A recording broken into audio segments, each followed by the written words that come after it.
주식 투자, 펀드 투자하는 분들에게 그 투자 왜 하시죠? 그러면 그 질문이라고 하세요? 돈 벌려고 하죠.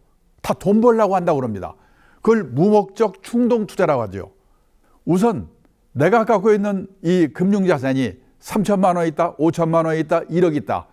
그러면 그거를 용도별로 나누는 일부터 시작해야 됩니다. 내가 5천만 원 있으면요, 그 중에서 제일 먼저 할 일이 뭐냐? 6개월 이내에 쓸 돈, 애들 학자금 줄 돈, 원금 깨져서는 절대 안 되는 돈, 이거는 생계용 주머니에 넣어놓고 관리를 해야 돼요. 그리고 언제나 꺼내 쓸 수 있는 이 예금과 같은 저축 상품에 넣어놓고 있어야 돼요. 원금 안 깨먹는. 그 다음에 이건 필수 주머니입니다. 꼭 있어요. 어느 집이나.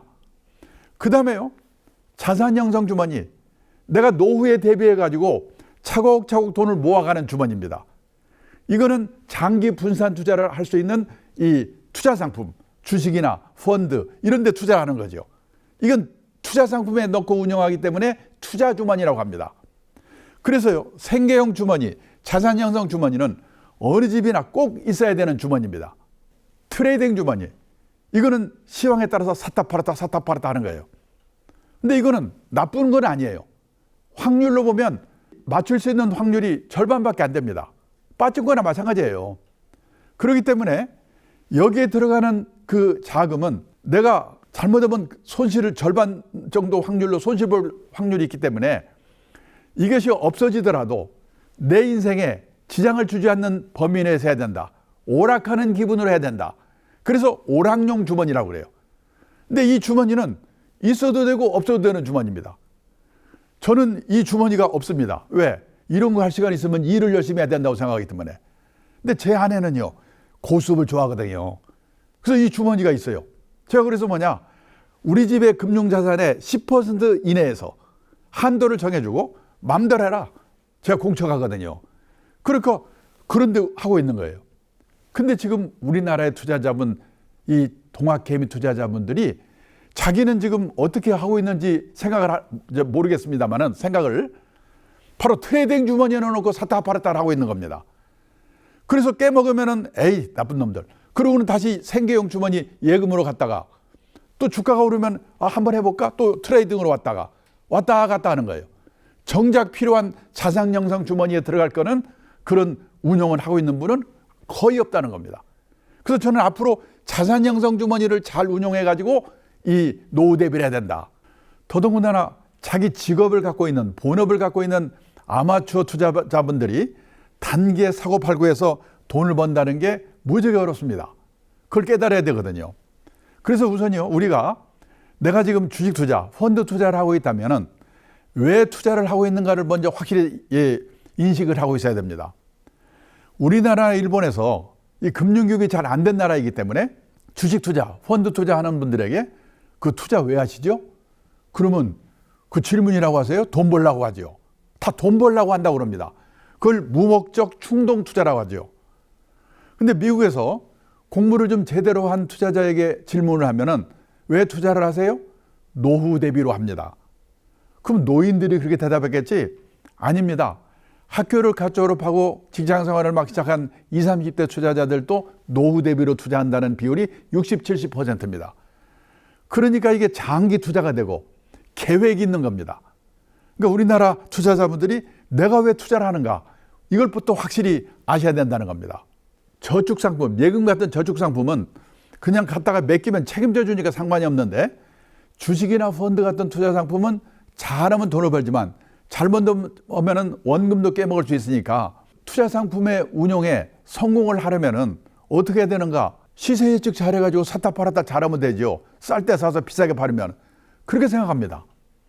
그런데요, 여기 업계에서 아주 유명한 30년을 세계적인 펀드 매니저로 날린 사람이 있습니다. 그분이 뭐라고 하냐면 30년 동안 펀드 매니저로 일해왔지만은 금년에 주가 전망 어떻게 될까요? 그거 누가 와서 자기한테 물어보면 미치겠대요. 모르니까. 그 도사도 모르는 걸 보통 사람이 어떻게 안다고 매일 그 온갖 유튜브에서 오늘은 오릅니다, 떨어집니다, 뭐 사야 됩니다. 거기에 쫓겨서 지금 투자들 하고 있는 거거든요. 그래서요, 그런 단기 시황을 예측하는 게 투자에 성공하는 길이 아니라 자산관리의 기본 원칙, 투자의 원칙을 아는 게 중요하고요. 전문가를 활용하는 법, 이 사람이 전문가이냐 아닌지 식별하는 법, 이것부터 우리가 공부를 해야 된다는 겁니다.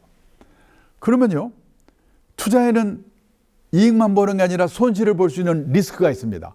그거를 관리를 잘해야 돼요. 주식 투자하는 분들 한번 들어봐 주시기 바랍니다. 주식 투자에는 두 가지 리스크가 있습니다. 첫째, 시장 리스크, 마켓 리스크라고 합니다. 내가 아무리 삼성전자, 우량 주식, 좋은 주식을 갖고 있다고 하더라도 작년 봄에 코로나 사태로 주가 팍 떨어질 때, 그 다음에 북핵 사태, 그 다음에 무슨 이 9.12 테러, 이런 거로 시장이 박살날 때는 방법이 없습니다. 그리고 그 시기가 언제 지나갈지 이것도 알 수가 없습니다. 그래서 돌발적인 사태가 언제 생길지, 언제 끝날지 알 수가 없기 때문에 내가 좋은 주식만 갖고 있다면 그 시기가 지나갈 때까지 기다릴 수밖에 없다. 그래서 장기 투자를 하라고 맨날 이러는 겁니다. 근데 장기 투자하세요 그러면 다들 짜증냅니다. 올라요? 떨어져요? 이 말 좀 해주세요. 근데 그게 아니라는 거예요.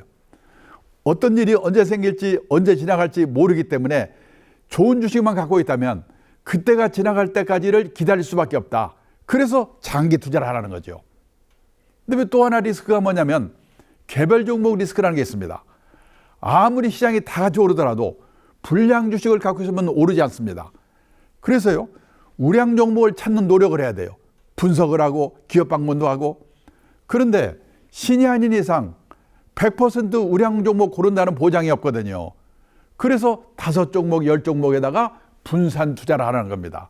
이게 바로 장기 분산 투자를 해야 되는 이유예요. 예를 들어서 분산 투자에는 이 석유주와 항공주를 같이 삽니다. 그러면 석유값이 오르면 항공주는 떨어지거든요. 기름값이 오르니까. 그런데요, 석유주는 오릅니다. 서로 보완이 되는 거예요. 이렇게 종목을 보완하는 분산 투자. 그 다음에 자기 형편에 따라서 내가 주식이나 주식형 펀드 같은 공격적인 상품과 그 다음에 채권형 CMA, 예금과 같은 안정적인 상품의 비율을 얼마나 할 건가, 얼마로 비율을 짤 건가, 그런 리스크 크기별 분산. 그리고 이번 달에도 30만 원, 다음 달에도 30만 원, 눈이 오나 비가 오나 적립식 투자, 그걸 시간 분산 투자라고 합니다. 그 세 가지 분산 투자의 방법을 이용해 가지고 장기 분산 투자를 해야 된다는 겁니다.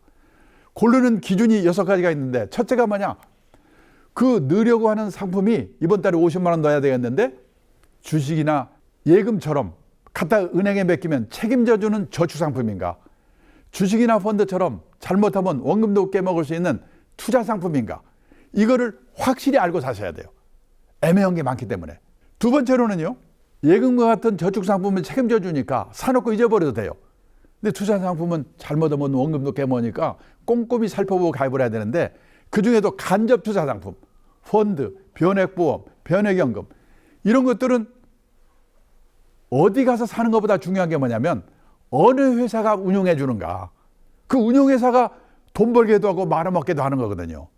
그 운용회사가 실력 있는 운용회사가 운영하는 이 간접 투자 상품인가, 이걸 확인하고 사셔야 돼요.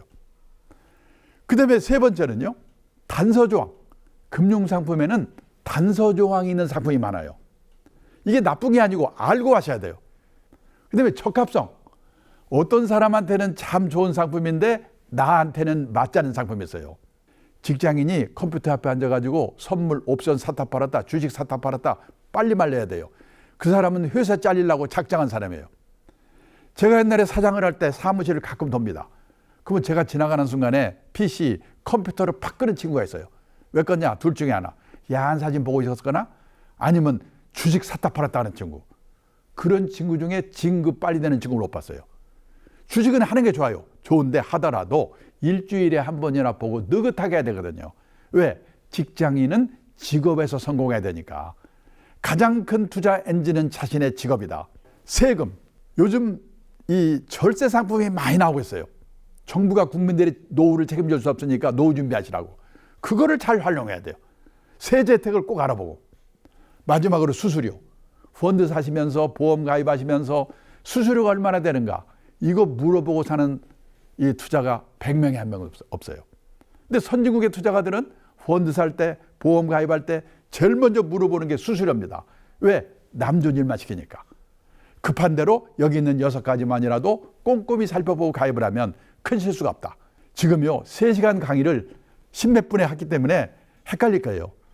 집에서 한번 그걸 보시면서 책을 읽고 공부해 주시기를 부탁드리면서 강의를 끝내겠습니다. 감사합니다.